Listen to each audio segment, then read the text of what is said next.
atau karbon dioksida di atmosfer itu kita itu akan meningkat ketika emisi gas buang, baik itu dari sumber bergerak maupun sumber tidak bergerak, itu masuk ke dalam atmosfer. Ketika tidak ada removals atau penghilangan atau pengurangan, seperti yang di outflow di bawah bathtub ya, itu maka terjadi terus meningkat kadar CO2 di atmosfer.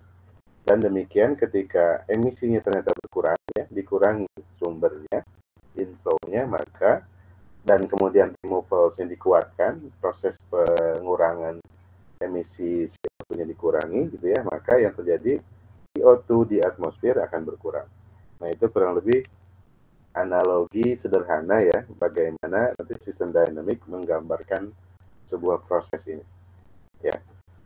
Kemudian struktur di sistem dynamic itu ada beberapa hal ya. Yang pertama itu problem recognition atau mengidentifikasi atau mengenali permasalahannya apa.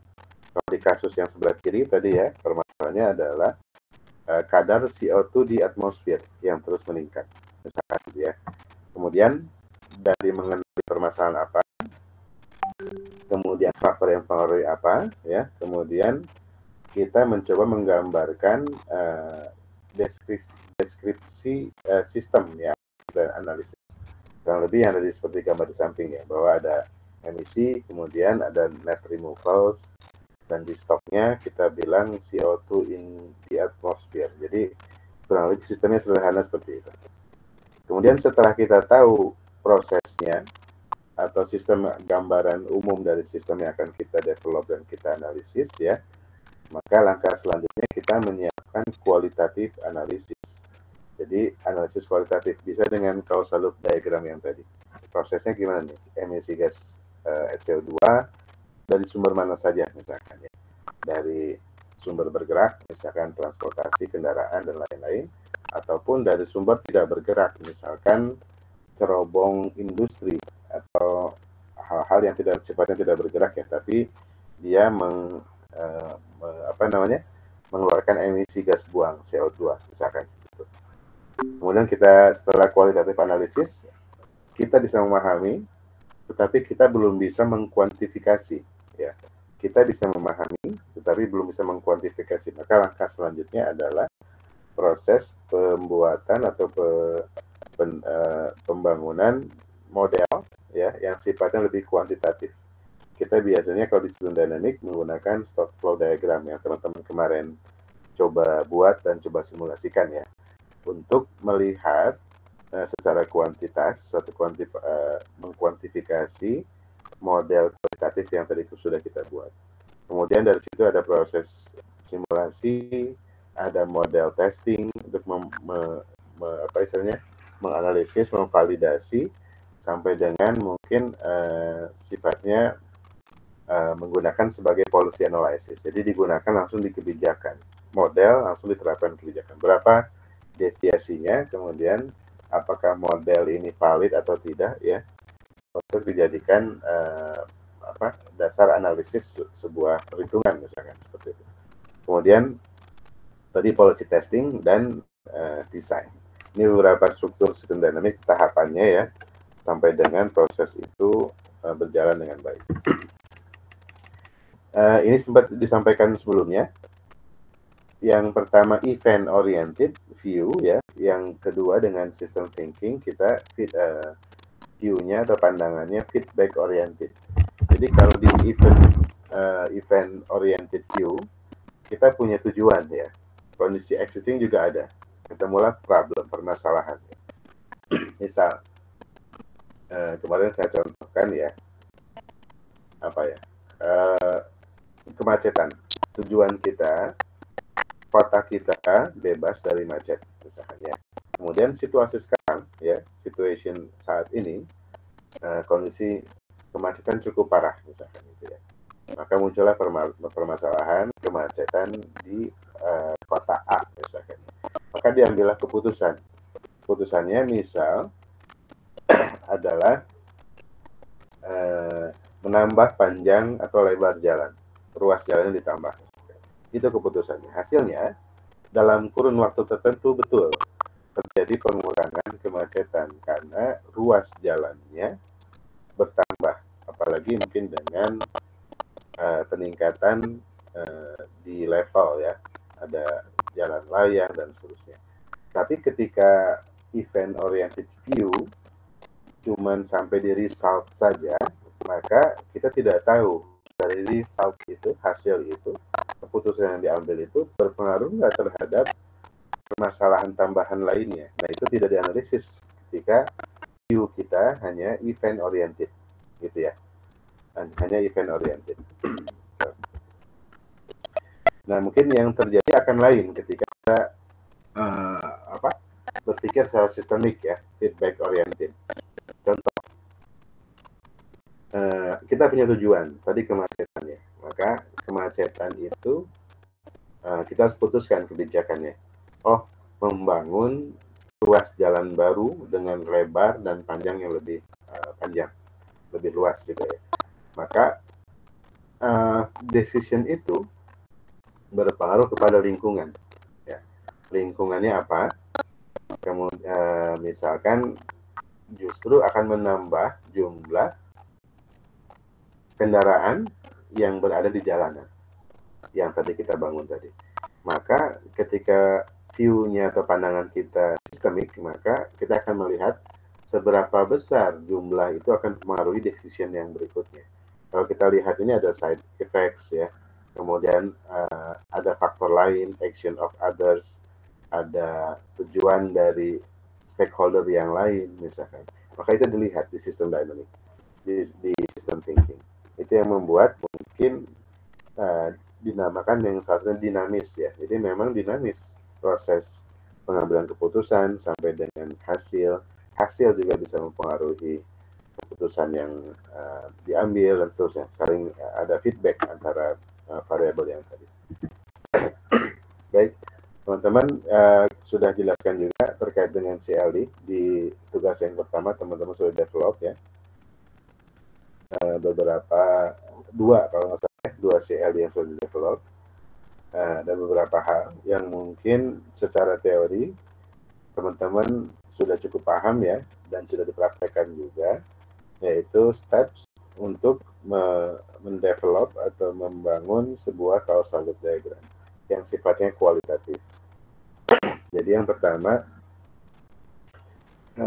mendefinisikan problem dan juga tujuannya. Tadi mungkin kalau diambil kasus tujuannya apa, misalkan, kemudian mengidentifikasi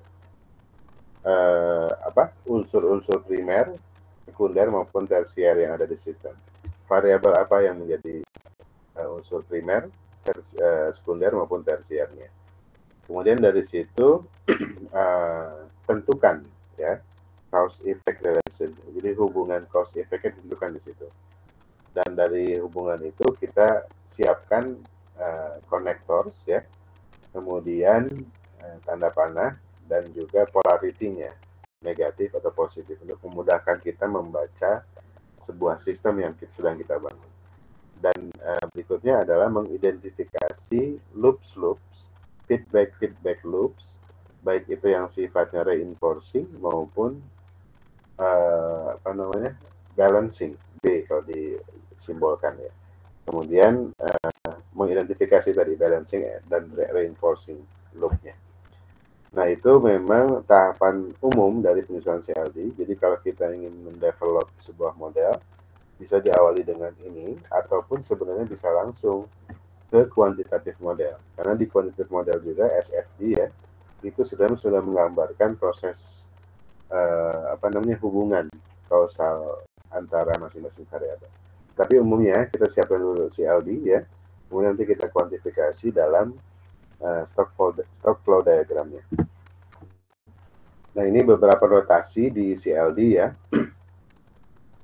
Sudah sempat dijelaskan saya kira di beberapa pertemuan sebelumnya, mungkin di mata kuliah yang lain. Jadi ada dua variabel misalkan dihubungkan oleh satu konektor ya. Ini mungkin ya. Jadi A dan B ya, dihubungkan oleh satu arrow atau panah. Di sini ada hubungan kausal positif, artinya perubahan di A itu menyebabkan perubahan di variabel B in the same direction. Jadi arah yang sama. Jadi semakin meningkat A, maka semakin meningkat pula yang variabel B. Dicontohkan temperatur, suhu ya, dan juga evaporasi. Ada dua variabel, temperatur sebagai variabel pertama, evaporasi variabel kedua. Kalau dibaca, berarti semakin tinggi temperatur, maka akan semakin tinggi tingkat evaporasinya. Hubungannya positif ya, dan seterusnya. Yang berikutnya contohnya cultivated land atau lahan yang ditanami. Semakin banyak atau semakin besar lahan yang ditanami, maka semakin tinggi pula kebutuhan akan air untuk mengairi lahan tadi. Nah, ini hubungan positif. Kemudian hubungan negatif, dua variabel yang sama, tapi hubungannya in the opposite direction. Perubahan di A menyebabkan perubahan di variabel B dalam posisi yang saling berlawanan. Jika A meningkat, maka B justru menurun. Ya. Dicontohkan infiltrasi dan runoff. Semakin tinggi tingkat infiltrasi ya, di sebuah area, maka semakin rendah nilai atau koefisien runoff-nya. Semakin tinggi infiltrasi yang masuk ke dalam tanah, maka runoff-nya akan semakin berkurang, dan seterusnya. Itu yang berikutnya, groundwater table dan pumping cost. Semakin tinggi muka air tanahnya, maka akan semakin rendah biaya untuk memompanya. Tapi semakin rendah muka air tanah, gitu ya, maka biaya pompanya semakin besar, perlu energi yang lebih besar, jumlah kedalaman sumur yang lebih dalam, dan seterusnya gitu ya. Jadi pumping cost-nya lebih. Nah, yang berikutnya yang juga sudah digambarkan teman-teman di tugas 1, ada reinforcing, dilambangkan R atau plus ya, posisinya searah jarum jam ya, itu menggambarkan positive feedback loop, positive feedback loop. Jadi memang ini saling menguatkan. Sebagai contoh di gambar yang sebelah, antara birth rate dengan populasi. Kalau dibaca di sini, hubungannya sama-sama positif. Sama-sama positif. Apa maksudnya? Dicontohkan ketika semakin tinggi rata-rata kelahiran, ya, nilai angka kelahiran, maka akan semakin besar populasi. Tetapi populasi terhadap angka kelahiran, kalau semakin banyak jumlah penduduk di satu area, satu daerah, maka populasinya akan bertambah. Akan birth rate-nya, angka kelahirannya akan bertambah atau meningkat juga. Jadi keduanya, dua variabel ini saling mereinforce ya, saling menguatkan. Jadi terusnya prosesnya reinforcing loop. Tapi yang berikutnya, yang kedua, itu dilambangkan dengan B, balancing atau negatif ya. Jumlah negatif causal link-nya itu ganjil. Dalam hal ini 1 ya. Kalau yang tadi negatif causal link-nya genap. Kalau yang ini ganjil. Jadi simpelnya seperti itu gambarannya. Dicontohkan populasi dengan death rate. Populasi, semakin tinggi populasi, semakin tinggi angka kematiannya. Tetapi ya, semakin tinggi angka kematian justru mengurangi populasi. Nah, ini dua hal yang saling membalance ya. Nanti kita akan lihat di grafiknya itu pengaruhnya seperti apa. Itu yang berikutnya adalah delay. Delay juga sering muncul ya. Adalah situasi di mana variabel di dalam sistem itu merespon secara lambat pada kondisi tertentu ya. Secara lambat pada kondisi tertentu. Itu dilambangkan dengan garis 2 di tengah-tengah arrow-nya atau tanda panahnya ya, bisa itu bentuknya positif hubungannya maupun negatif, tetapi respon di variabel tadi itu lambat gitu ya. Contoh misalkan number of plant growing dengan nilai panennya ya, rata-rata panennya. Nah, itu akan tergantung kepada jenis tanaman ya, tergantung kepada musim dan lain-lainnya. Jadi jumlah tumbuhan atau tanaman yang tumbuh itu perlu waktu untuk sampai dengan proses panen. Nah, itu kita lambangkan dengan lambang delay gitu ya. Mudah-mudahan sampai sini cukup jelas ya, karena sudah pernah dikerjakan. Kalau ingin ada yang ditanyakan boleh. Nah, ini beberapa hal ya ketika ingin kita mendevelop nanti. Kalau kemarin saya yang sampaikan contoh modelnya, variabelnya, maka di tugas-tugas berikutnya teman-teman yang akan mendevelop modelnya sendiri. Variabelnya teman-teman yang menentukan, kemudian dihitung sesuai dengan kebutuhan teman-teman. Termasuk mungkin nanti setelah proses misalkan di penelitian ya, teman-teman akan menggunakan ini, maka teman-teman yang develop modelnya, bukan lagi disuplai, oh ini variabelnya ada 5, kemudian saling pengaruhnya ini. Teman-teman membaca dari situasi di lapangan, kemudian mencoba memodelkan. Nah, ini guidelines untuk memodelkan secara kualitatif dengan menggunakan causal loop diagram. Jadi yang pertama itu gunakan kata benda atau frase kata benda dalam menyusun sebuah variabel. Contoh misalkan ya, populasi, jumlah penduduk misalkan ya, penduduk misalkan, atau aksesibilitas, water supply ya, dan lain-lain yang sifatnya kata benda atau gabungan kata benda, frase kata benda. Itu yang pertama. Kemudian guidance yang kedua adalah hindari kata kerja ya, dan action phrases atau frase yang sifatnya action, tindakan gitu ya. Contoh misalkan water pollution ya, sudah oke variabel itu, tetapi jangan lagi menggunakan kata increasing, karena increasing itu artinya meningkat atau menunjukkan action atau menunjukkan kata kerja ya, increase, sehingga jadi double. Arrow itu menggambarkan action, tetapi ketika variabelnya juga action yang sama ya, maka akan membingungkan dalam membacanya. Jadi increasing cost itu bisa kita ganti dengan cukup hanya cost, atau ditambah yang lain yang sifatnya kata benda ataupun frase kata benda.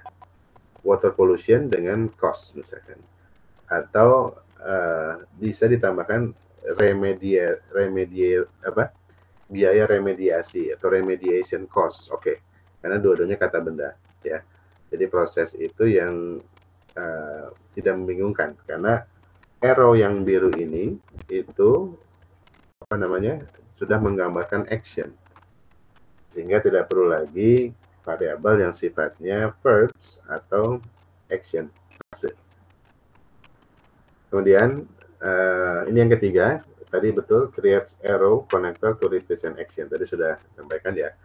Dan silakan bisa ditambahkan dengan polaritas positif maupun negatif ya, atau mungkin sebagian menggunakan warna untuk mempermudah membaca.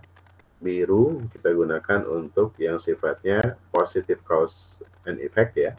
Kemudian yang merah kita gunakan, simbolkan sebagai negatif cause and effect. Kemudian yang berikutnya, upayakan untuk menggunakan variabel-variabel yang menggambarkan kuantitas yang akan berubah seiring perubahan waktu ya. Hindari menggunakan kata-kata yang mungkin sulit untuk dikuantifikasi. Ketika ada perubahan waktu sulit dikuantifikasi. Contoh misalkan state of mind kita ganti dengan happiness.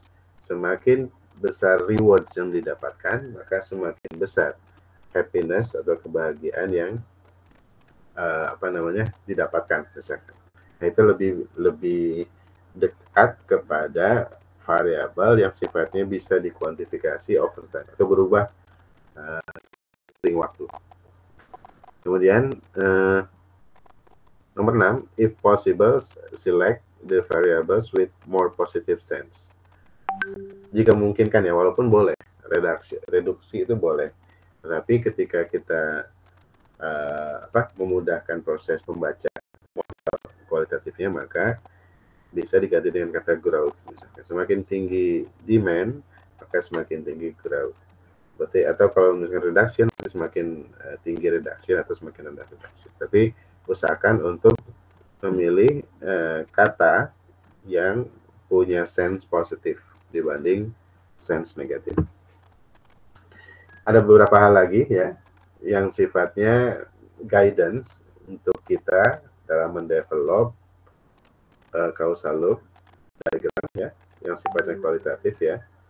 Jadi yang berikutnya adalah pertimbangkan konsekuensi yang kita tidak duga sebelumnya atau kita tidak inginkan. Misalkan kata yang diambil production pressure. Ternyata di production pressure itu ada beberapa hal lagi yang sebenarnya bisa kita elaborasi ya. Maka kita coba cari, pertimbangkan variabel mana yang masih memungkinkan untuk kita elaborasi sebagai bagian dari cause and effect antar variabel tadi ya. Kemudian ada beberapa hal, all balancing loops are goal seeking process ya. Jadi memang bisa balancing, bisa reinforcing, betul. Kemudian ada juga beberapa hal yang lain ya, yang teman-teman bisa coba pelajari. Jangan sampai memang model kualitatif yang kita develop itu membingungkan ketika kita membacanya atau orang lain membacanya. Jadi pastikan bahwa beberapa guidance ini bisa perhatikan ya, sampai dengan 14 item guidance ya dari beberapa sumber yang mungkin bisa digunakan untuk membuat model kita. Kualitatif model tidak mudah, memang mendevelopnya seperti mudah, tapi pada prinsipnya tidak mudah karena ada beberapa hal yang harus dipertimbangkan seperti poin-poin ini 1-14 ya. Itu teman-teman. Kemudian, nah ini gambarannya feedback ya. Tadi salah satu tahapan CLD itu adalah menentukan feedback loop-nya, apakah reinforcing ataupun balancing. Jadi secara umum ya, kalau kita lihat di sini termasuk hasil dari tugas 2 teman-teman, maka yang muncul di sana adalah reinforcing feedback loop kemungkinan, karena kalau kita lihat population over time itu yang dominan adalah kelahiran ya dibandingkan kematian. Jadi hasilnya kurang lebih seperti ini. Tapi ketika teman-teman nanti menemukan balancing feedback loop ya, kurang lebih gambarnya seperti ini yang sebelah kanan. Jadi ada semacam variasi ya, dinamika yang terjadi di populasi over time. Nah, itu gambarannya kurang lebih di gambar yang kedua. Jadi sebagai contoh ini sebenarnya yang sama ya, chicken, egg, dan road crossing. Gambarkan populasi, kemudian di sininya birds, yang di sininya deaths, kurang lebih gitu ya. Nah, kalau ini mungkin sedikit berbeda. Kalau digambarkan kurang lebih seperti ini. Yang merah kita reinforcing feedback loop, yang grafik biru itu balancing feedback loop. Kalau kita coba nanti mungkin di tugas berikutnya. Ini ada beberapa ya yang mungkin juga bisa kita baca. Di nomor 3 mungkin yang tadi ya, ada permasalahan misalkan kemacetan ya, traffic jams di bagian bawah ini. Maka kita ada kebutuhan untuk menambah panjang jalan. Kemudian jumlah panjang jalan yang dibangun semakin tinggi, maka semakin tinggi pula jumlah atau panjang jalannya, tapi di sisi yang lain kita punya hubungan dengan ketertarikan orang atau masyarakat untuk mengendarai kendaraan pribadi ya di jalan raya, dan itu akan meningkatkan jumlah private cars atau kendaraan pribadi di jalanan, dan justru akan menambah kemacetan yang semakin parah dan seterusnya. Tapi di sisi yang pertama, yang arrow merah ini hubungannya negatif, semakin banyak jumlah atau panjang jalan, semakin lebar jalan atau semakin panjang jalan raya, maka dia akan mengurangi traffic jam, iya. Tapi sampai kapan waktunya? Jadi kan ada overtime ya, time dengan misalkan kemacetan. Maka kita akan bisa lihat ada variabel lain justru yang bisa jadi sifatnya reinforcing, yang R yang sebelah kanan, ya, dibanding hanya balancing. Betul akan mengurangi traffic jam dalam waktu tertentu, tapi kita belum bisa tahu sampai kapan dia akan bisa mengurangi traffic jam tadi itu. Karena tadi ada variabel attractiveness, ketertarikan orang untuk memiliki kendaraan pribadi karena jalannya semakin panjang, semakin lebar. Tapi di sisi lain itu akan nanti masuk kepada suatu waktu di mana traffic jam akan lebih parah. Karena jalan utamanya mungkin bertambah, tetapi jalan keluarnya tidak bertambah.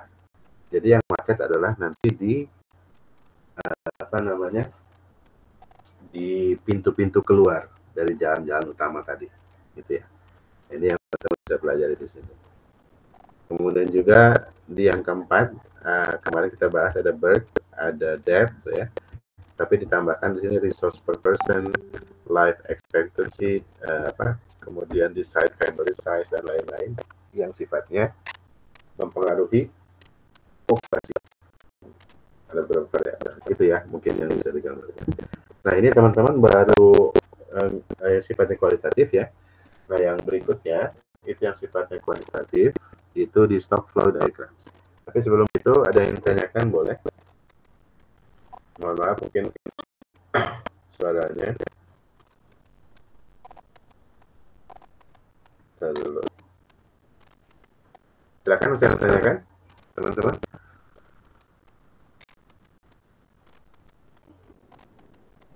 Cukup jelas sampai dengan itu yang kualitatif? Cukup ya? Kalau tidak ada pertanyaan berarti saya anggap cukup ya. Teman-teman sudah punya softwarenya, bisa menggunakan softwarenya ya. Kemudian cara mendevelopnya tadi ada guidance untuk yang stock flow, dan kita akan masuk kepada CLD. Yang sekarang kita akan masuk ke stock flow diagram. Jadi notasi di stock flow diagram itu ada beberapa hal. Yang pertama itu stock ya. Stock or level ini di beberapa referensi kita bilangin level ya. Di beberapa resource yang lain adalah stok kita pakai. Jadi prinsipnya stok atau level ini merepresentasikan akumulasi dalam sebuah sistem yang dilambangkan dengan kotak atau rectangle, dan ini menggambarkan sebuah mungkin tempat atau kontainer ya yang menampung materi-materi stok, baik itu sifatnya benda ya, ataupun yang lain yang sifatnya bisa kita akumulasikan gitu ya. Itu stok. Kemudian dari situ teman-teman sudah menggambarkan juga kemarin ada inflow, ada outflow. Ini sebenarnya sama ya, symbolized by a pipe, seperti pipa yang menuju kepada stok dan yang keluar dari stok gitu ya. Itu kurang lebih sama. Kalau yang menuju itu sifatnya menambah ya pada stok. Kalau yang keluar dari stok itu sifatnya mengurangi sifatnya terhadap stok. Kemudian ada reinforcing situ represent the change in unit time of stock ya, dan disimbolkan dengan apa crack atau valve ya yang mengontrol flow-nya tadi. Kemudian ada seperti awan ya, gumpalan awan, ada di beberapa software yang lain seperti apa namanya bentuk kotak, ada garis geriginya seperti itu. Itu melambangkan source atau sink. Jadi source means the stock flowing from side ya. Kemudian sink itu stok yang meninggalkan batas model, tapi kita tidak melakukan itu ya. Jadi flow yang menimbulkan batas model, tapi kita tidak begitu detail ya. Sink itu berapa sekarang. Jadi kalau digambarkan itu dirumuskan kurang lebih seperti gambar di bawah. Ada stok, ada inflow, ada outflow, dan stok itu kita rumuskan ada sebagai fungsi dari T yang kita tuju ya, kemudian tenornya berapa, inflow ya dikurangi outflow ditambah stok yang saling mempengaruhi. Ini kurang lebih gambaran formula matematiknya ada di stok flow diagram. Lebih seperti itu ya. Oke. Saya kira itu teman-teman untuk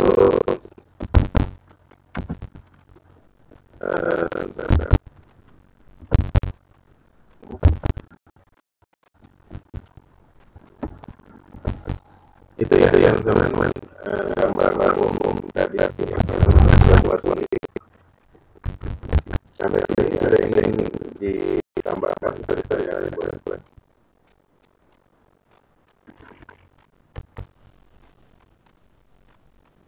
Ada teman-teman dari tugas yang tadi tugas yang sebelumnya ada kendala atau masih sudah semua atau masih semua sebagai kita nggak ada yang sebenarnya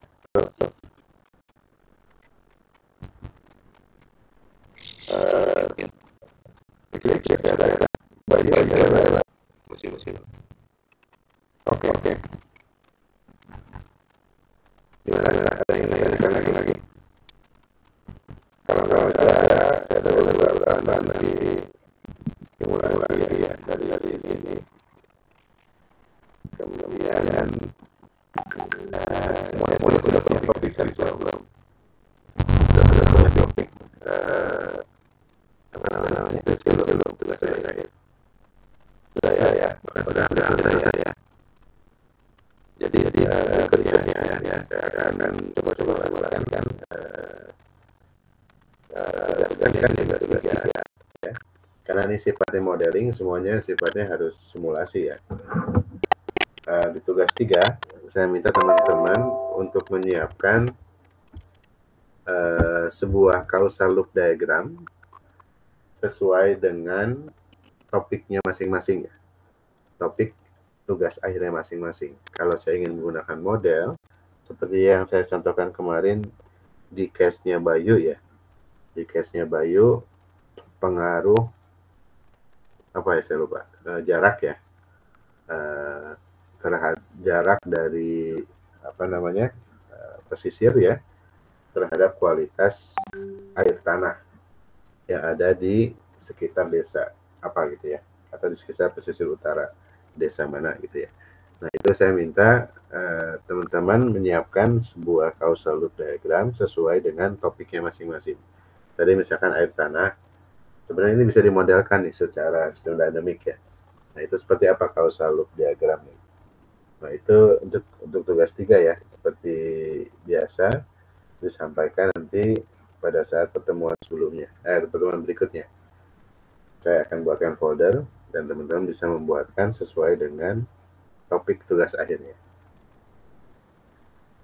Fikri, tugas akhirnya ke arah mana Ki? Kalau saya ini Pak, lebih ke arah persampahan Pak, cuman ada berkaitannya sama hewan yang reduksi itu Pak.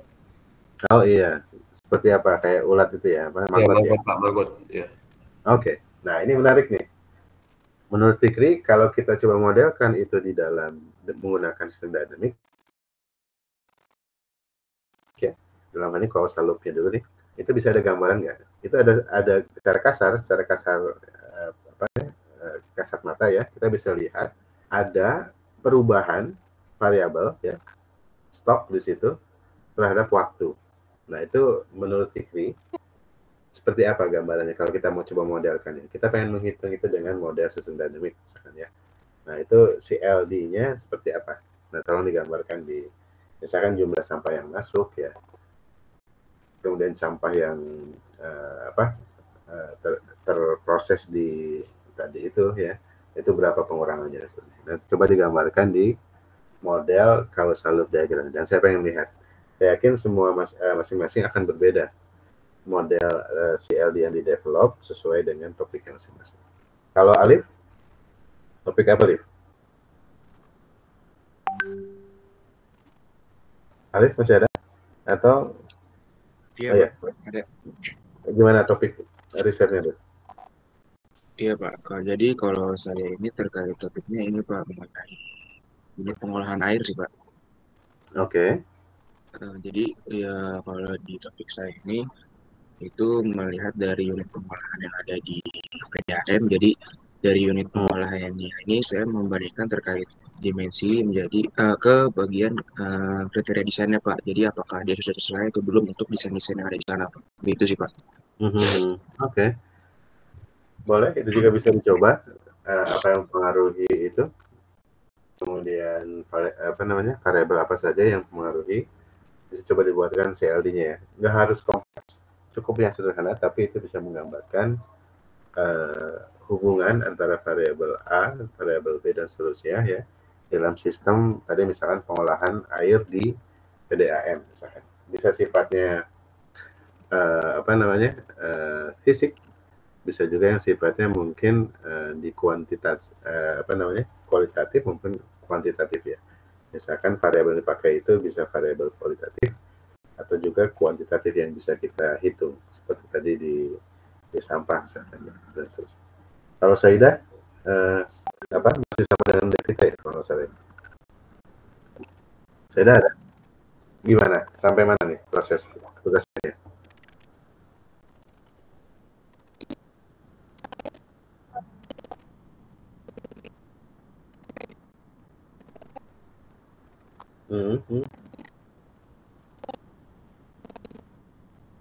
Nah, oke.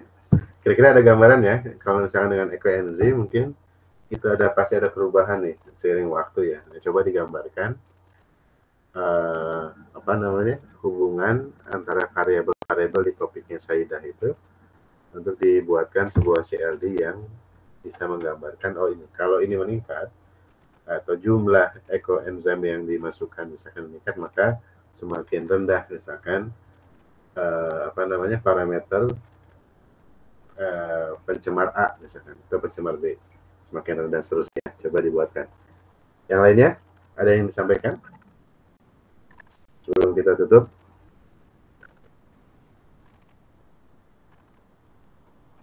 Kalau tidak ada atau tidak ada yang menyampaikan lagi, atau yang saya belum dengar, kalau Bayu saya sudah dengar, Devika ya, Putri Sekti, topiknya tentang apa? Iya Pak, untuk topik TA saya itu mikroplastik di air baku air minum Pak. Metode yang digunakan apa, Putri? Kenapa Pak? Metode yang digunakan apa? Metode apa? Metode NOAA Pak. Oh gitu. Berarti di laboratorium atau enggak? Iya di lab. Oke.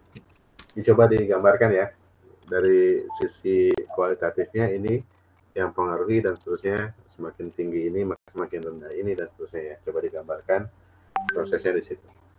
Kemudian yang berikutnya ada siapa lagi? Bentar. Alfi, topiknya apa?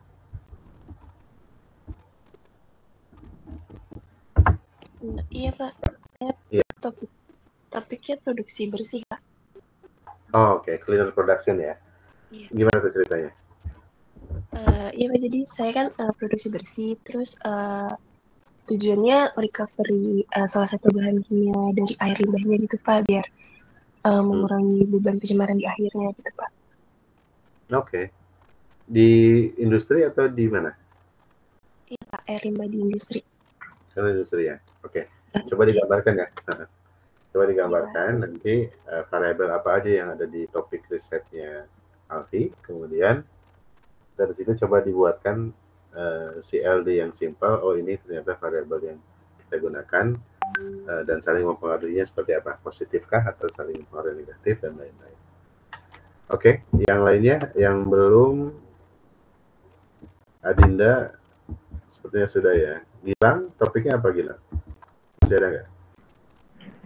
Kalau saya itu tentang ini Pak, pemanfaatan air hujan. Jadi saya merencanakan rainwater harvesting buat di gedung GLB. Oke. Menarik.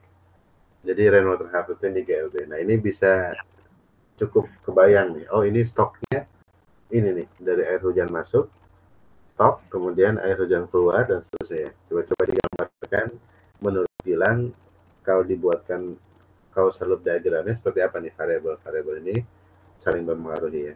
Coba dibuatkan. Makasih Gilang. Yang berikutnya yang belum, Setiafi.